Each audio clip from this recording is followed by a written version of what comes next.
I joined the United States Marine Corps in 1966. I went to flight school and became a fighter bomber pilot. Served in Vietnam, was transferred to Japan, came home, was an instructor, and then left. Went to medical school. After medical school, I joined the United States Navy as a flight surgeon. Was stationed with the VA 127, the Pacific aggressors, and other places. Delivered 8 babies in the hospital one day. I left the Navy in 1985 to go into private practice. And after 6 months, called the Air Force up and said, can I come on board? I served at Edwards Air Force Base, Panama, Desert Storm, the invasion of Panama, Desert Storm, and other places. The event of this award is the invasion of Panama and the taking down of the Modelo prison in Panama City, where Noriega put all of his high-priced prisoners, those he cherished to keep and to punish and to torture or to eliminate. I was called in to evaluate a hostage he was keeping, an American, and he was forced to allow one doctor to visit that hostage in his prison in Panama, and that was me. I told him I needed to see him every other day, so for 9 months I saw the prisoner. I worked with the United States Delta Force to help extract him. I gave them the information they needed. Meanwhile, I'm walking through blood and witnessing or practically witnessing torture, the disappearances of prisoners, the murders, and hearing firsthand information from those inside what's going on. I helped Delta Force then plan that mission, and during the invasion of Panama, they did successfully rescue him.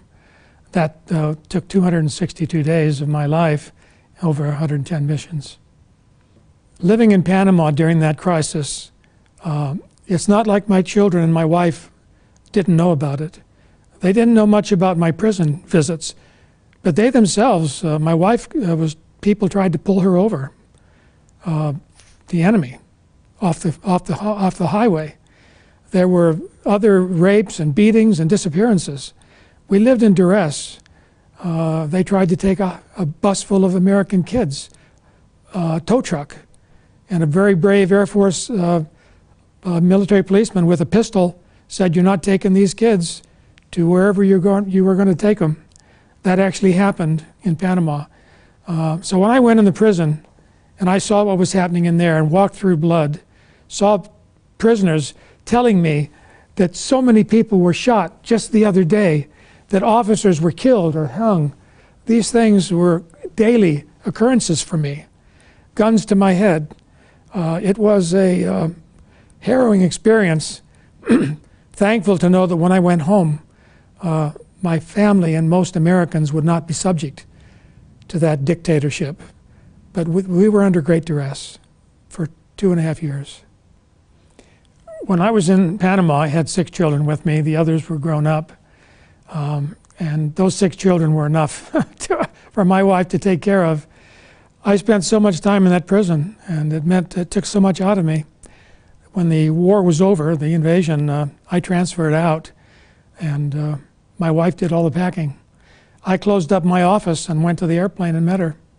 She packed up 6 kids, sold 2 cars, and packed up the whole house. To finally be recognized for the Modelo prison and what I did, it's a wonderful feeling. I actually felt at the time that I would probably be awarded something, and it wasn't even mentioned in my end of tour award. It was barely one line mentioned in my fitness report. So I thought, well, that's the way it is. Then when the book came out in 2005, I went to the book signing.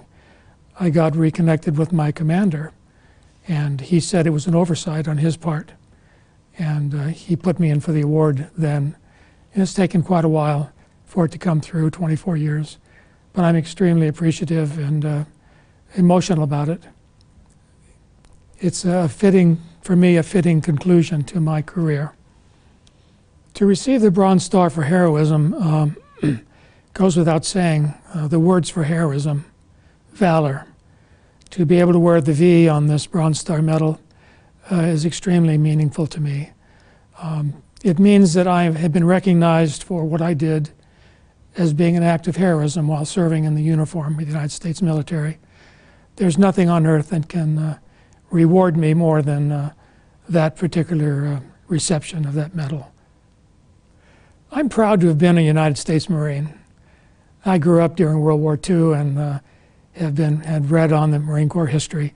I was a Marine Corps fighter bomber pilot. I flew low overhead of those Marines, dropping napalm and high drag bombs, shooting 20-millimeter bullets and trying to stay out of the trees. And I loved the Corps.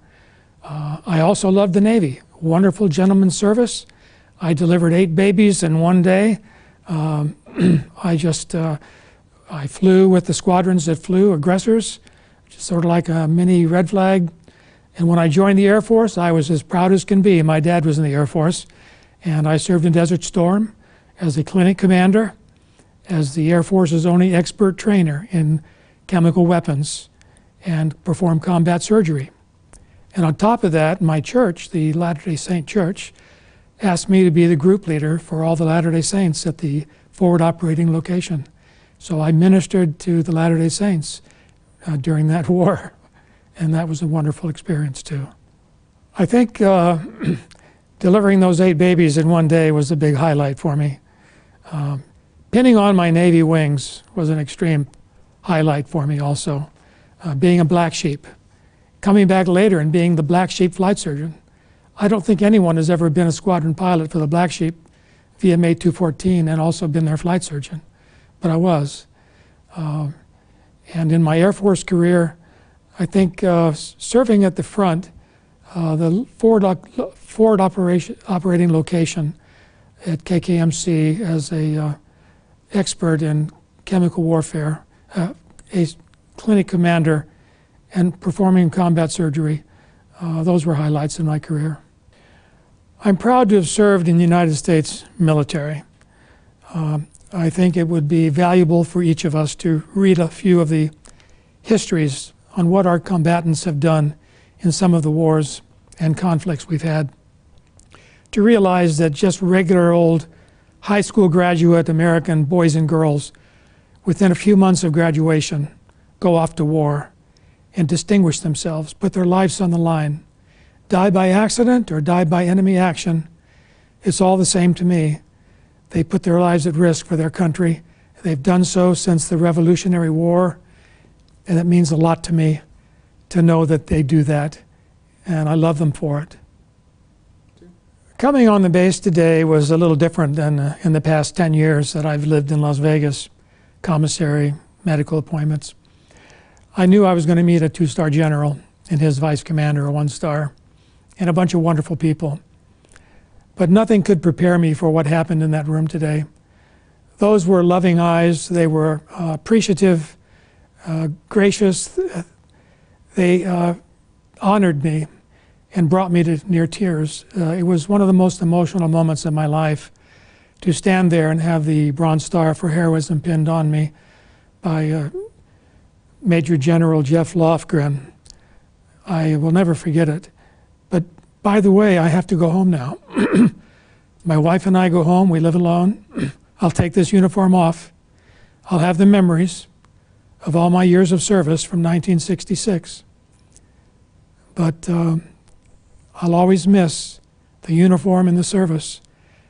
It'll be a little heartache every day of my life, knowing that I can't come back here and pin on that medal again and have that experience. It's once in a lifetime. It's over. It's over.